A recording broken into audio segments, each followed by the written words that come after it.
Good morning to all of you. Myself, Professor B. Shinde, Assistant Professor of Agronomy, conducting a lecture on methods of applications of herbicides. The first applications of the herbicide is the soil application. The first application is the soil application, the surface application, subsurface application, band application, fumigation, and the herbigation. These are the 5 parts of the soil application. The first is the surface applications. Actually, the applications of the herbicides on the surface of the land. For example, the fluchlorelin. The fluchlorelin, which is incorporated into the fields of the surface soil. So it is the surface application. Then the second is the subsurface application. The subsurface application is actually the applications of the herbicides within the soils. It is the second layer of the soils. For example, the carbamate, it can also help to reduce the weed populations, and also uh, that is it helps to kill the weed seeds into the subsurface layers. Then the third application is the band application. The applications of the herbicides at a bands with a bands on the land. Then the another applications is the fumigations. Actually, the fumigations for killing the perennial weeds. Applications of the herbicides as a fumigation. Then applications of the herbicide at herbigations. Actually, what is meant by herbigations? Herbigations is the applications of the herbicides along with the irrigation waters through the drip irrigations as well as the surface irrigations. For example, the EPTC. This is the applications of with soils or on the soils is the soil applied herbicides. Then the another application is the foliar applications. The foliar applications with the help of the spray. Then first is the blanket applications. The uniform applications of the herbicides to the standing crops without considering the locations of the crops. This is a blanket. I like a blanket application or the blanket.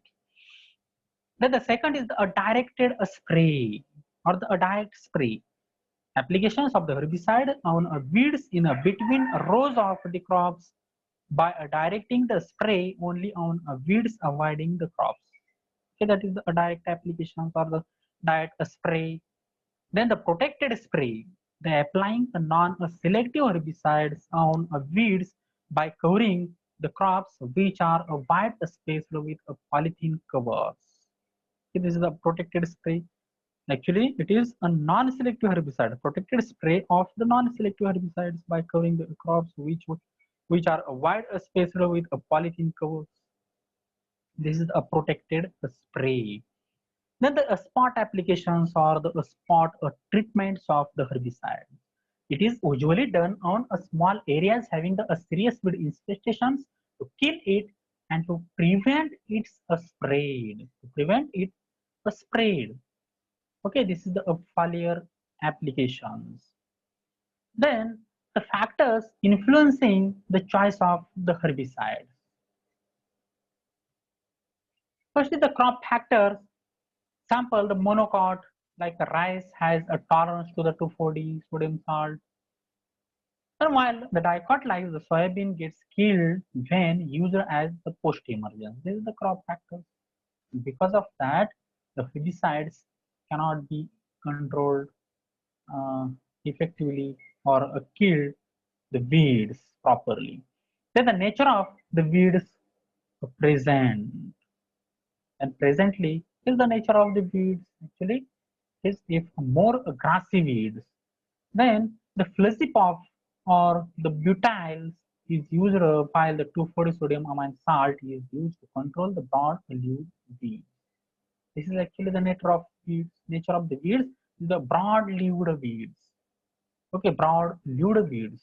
So the 2,4-D is applied for the particular such type of the crop weed plants. Then the site of the applications. The soil applied herbicides, atrazine and the fluchlorine. That is the site of according to the site of application. Then if it is applied as a foliar spray, then the glyphosate is applied. That is the site of application. Then the time of applications. If the pre-emergence herbicides are there, then the post-emergence herbicides, such both of the factors which is directly influence on the choice of the herbicides. Because in case of the pre-emergence herbicides, the metal chlores or the different particular herbicides, as like the atrazine, such type of the herbicides may be used as a pre-emergence herbicide. But in case of the post-emergence herbicides, there are such a particular herbicides are there which should be applied in that stage. There is no different choices are there. Then the farming situations, if it is a wetland of the water soluble herbicides or the beta chlores in case of the wetland or the flooded regions, or in the rivers or the streams, by controlling such type of libido populations, they have need to apply the particular herbicides. Then the garden lands, that is the vegetable powders or the atrazines, which is applied in that condition. Then the water bodies, like the streams or the rivers or the oceans, there are such dicot weeds. Okay, sorry, the dicot herbicide is used for that purpose. Then another is according to the durations of weed control. The durations of the weed control. There are such short durations or the long durations herbicides are available. It is the less persistence. If the short durations herbicides, the less persistence herbicides are there. The annulophos, for example, annulophos. And in case of the long durations, the residual herbicides as like the atrazine. Then the cropping systems.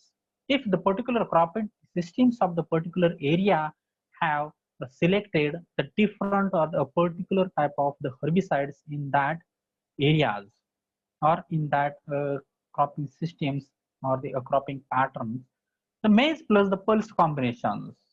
The maize plus pulse combination is there. That is the isoproteron is used and not atrazine. Atrazine cannot be used in such situations. Then the maize followed by the pulse use the pendimethalin. Then the maize followed by the cereals, atrazine is used. Okay, that is the, such a situation is occurred. Then you have no any type of the choice for the applications of the herbicides in the particular areas. Then in case of the cost, the rise through the beta-chlor, fluchloralin, pendimethalin, etc. are recommended. Mostly the beta-chlor is used because of it is cheaper than all other chemicals. So, but not in the control of the weeds. That is, a weed cannot be controlled effectively by applying the beta-chlor. Okay. Then the next topic is the biological control of weed. Okay, the biological control of weeds. That is a one methodology for controlling the weed populations naturally by using the living organisms, parasitoids, then carps, different type of the fishes, then snails, slugs, okay, or crabs. Then this is the use of the living organism to suppress the pest populations, making it less abundant and thus less damaging than that it would otherwise be. Then first we see the qualities or the good characteristics of the bioagents. Okay, that is the good features or the characteristics of the bioagents. So the bioagents must feed or affect only one host and not other useful plants. Okay, then it should be free of predators or the parasitoids. It should also the readily adapted to the environmental conditions. That is the any type of the environmental conditions they can readily available or introduced into the that place. Then the bioagents must be capable of seeking out itself to the host. Then it should be able to kill the weeds or at least prevent its reproductions in the some direct or indirect ways.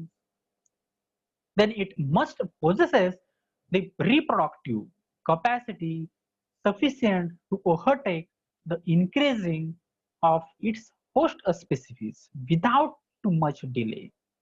Okay, these are such good characteristics or the qualities of the bioagents which you have applied for controlling uh, the weed populations. Then such some merits are there, merits and demerits of the biological controls are there. The merits, the least harms to the environment, no residual effects are there. Then the relatively cheaper and the comparatively long-lasting effects are there. Will not affect a non-targeted plants and the safer in uses. Okay, will not affect non-targeted plants and safer in uses. Then some demerits are there. The multiplication is the costlier. The multiplications of the particular organisms are highly costlier. Then the control is very slow. So it is not effectively. Then the success of the control is very limited. Then very few host-specific bioagents are available at a present day. So this is the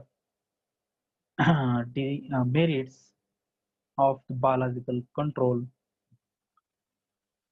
Then some outstanding and the feasible examples or the available bioagents for the weed controls are there. Then the outstanding and the feasible examples are the larvae of the Cactoblastis cactarum. The larvae of Cactoblastis cactarum moth borer control the prickly pear, that is the Opuntia species. In Marathi, you know the nudum. It is such a cactus or the prickly pear weed we can easily control by applying the larvae of the Cactoblastis cactarum. The larvae of dwell through the plants and destroyed it. In India, it is controlled by the coccineal insect Dactylopius indicus and the Dactylopius tomentosus. Okay, the Dactylopius indicus and Dactylopius tomentosus. Then the another weed, the Lantana camera, is controlled by the larvae of the Crocidosema lantini. This is the moth borer into the flowers, stems, eat flowers and the fruits, and control the reproductions or the further reproductions of the Lantana camera. Then the Cuscuta species is actually the parasitic weeds, Cuscuta, on the this is actually the complete parasite is controlled by the Melanogrammiza cuscuti. Okay, Melanogrammiza cuscuti. Then the Cyprus rotundus, or the Lavala, which is controlled by the Bactra avricana, a moth borer. Then the Ludovigia perviflora is completely denuded by the Ultica sinani. It is a steel blue beetle. The herbivorous, a fish, a tilapia. Okay, tilapia controls the different type of the algae. The common carp, a non-herbivorous fishes, controls the submerged aquatic weeds. It is the apparently due to the uprootings of the plants, while in a search of foods, then the snails prefers in the submerged weeds. And these are such outstanding or the physical examples of the biological control in the weeds. Then also some weeds that is bioagents which which are there for the different weed species. The first is a Tantani, that is the Lantana camera, the Crucidosoma lantana. Okay, the Parthenium, that is the Parthenium hysteroporus, Zygogramma, bicolorata. Then Johnson's grass, the Caesulima gemellata. Then Opuntia or cactus, Cactoblastis cactarum, then the Acacia, the Cephalosporium, the Zonatum, then the Cypress, Bactra minima. These are such outstanding examples of the different insects and the fungi which can control the different type of the weeds. Okay, then this is the finish of this topic here. Okay, thank you.